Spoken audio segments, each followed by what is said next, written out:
This is the 2007 Ford Ironman Arizona. Hi, everybody. Mark McClune alongside Paula Newby-Fraser, 8-time world champ. Paula, the Ironman certainly becoming part of our society. Absolutely. The Ironman phenomenon is not only a part of Americana, but it is significant all over the world. For those who come to the Ironman, it is not just about the event, the race. It is a part of who they are. It defines them. It gives them self-esteem. It represents their lifestyle.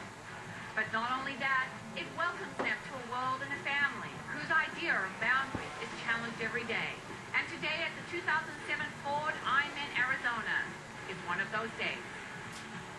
And we are moments away from the start of the world's most difficult single-day endurance event.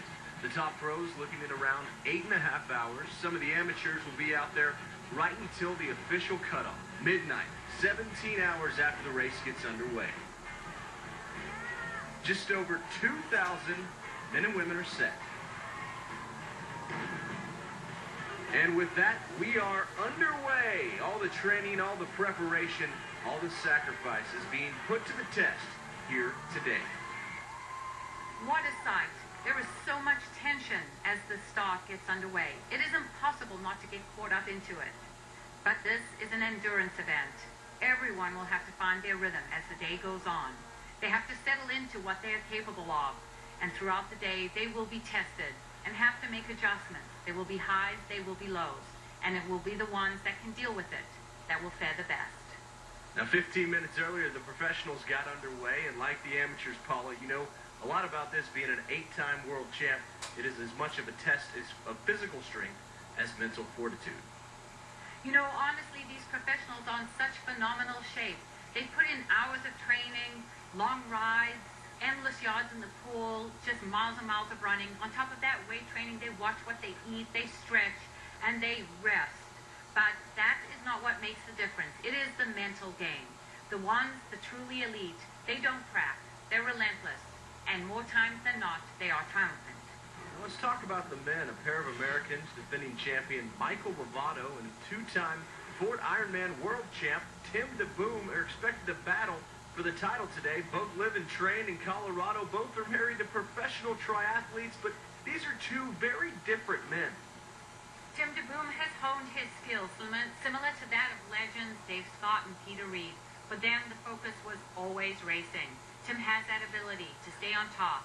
He has come to do a job. He has come looking for the win. Now, if you didn't know any better, you would think that every Ironman was Michael Lovato's first race. You see him around the venue all week, checking things out and laughing. He is so laid back, but he and DeBoom share a certain inner mental strength that triathletes have to have. And here come our leaders as they exit the water from this one-loop swim. No surprise from Austin, Texas, it is James Bonney, and from New Zealand, Brian Rhodes. No surprise to see these two leading the way on the swim.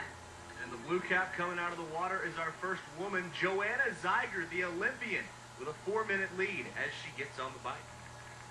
And coming through transition, it's Brian Rhodes.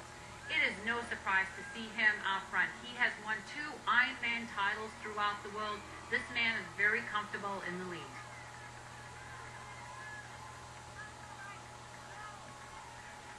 And coming out of the water, our second pack, which contains some of the other contenders. Heather Gollnick, what an amazing swim. Not usual to see her this close to the lead. Comes American Tim DeBoom passing Rhodes right here. How important are these passes to an athlete's psyche, Paula? You know, for the moment, it always gives you a little bit of a lift to make a pass like this. And for somebody like Tim DeBoom, it's very important. He wants to get to the front of this race. Having a little bit of difficulty through this aid station, though, I got to tell you, if you want your nutrition, it's in your best interest to slow down just a bit to make sure that you get it. But loading up.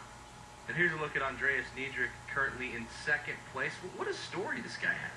You know, we haven't seen him around Ironman racing for a few years. A tremendous athlete, but what a story.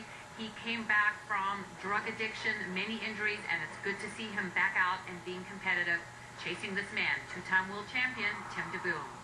DeBoom, such a fun name to say. He and Niedrich are going to make the turnaround on the Beeline Highway right here and head back towards town. They will be seeing this turn 2 more times today.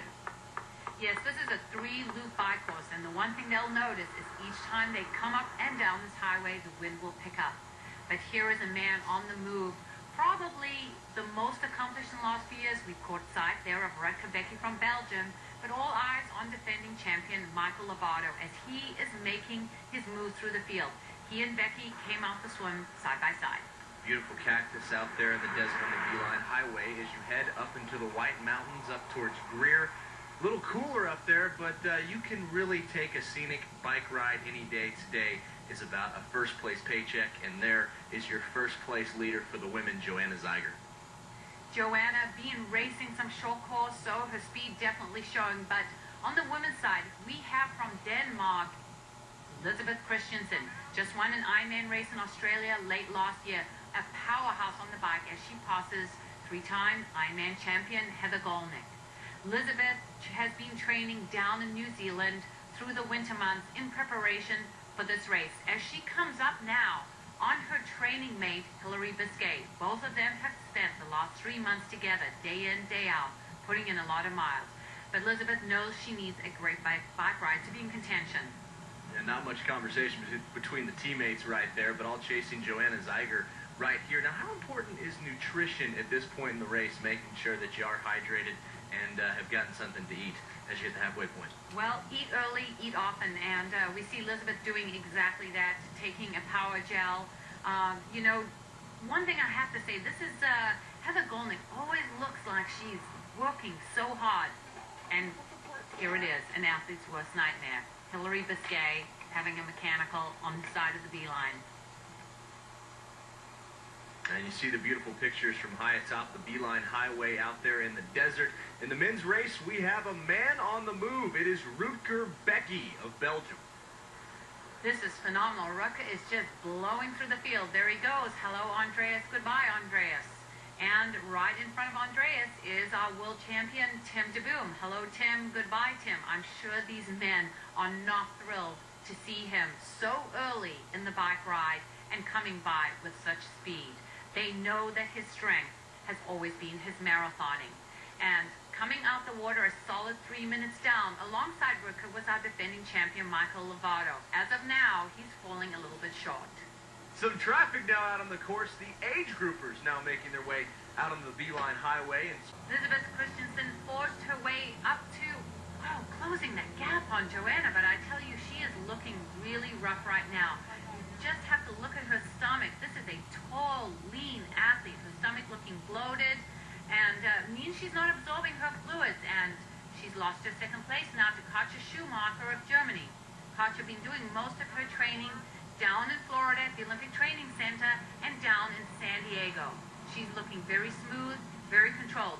She's kind of just been hanging in there all day, not doing anything too dramatic. all right, and you see Zeiger right there continuing to pedal along. Her pink bike certainly stands out, the asthma factor. And she also pouring some water, getting hydrated right there. But with the wind picking up, winds reaching in the 20-mile-an-hour range today, she has asthma, just another factor that she's going to have to deal with out here on this course.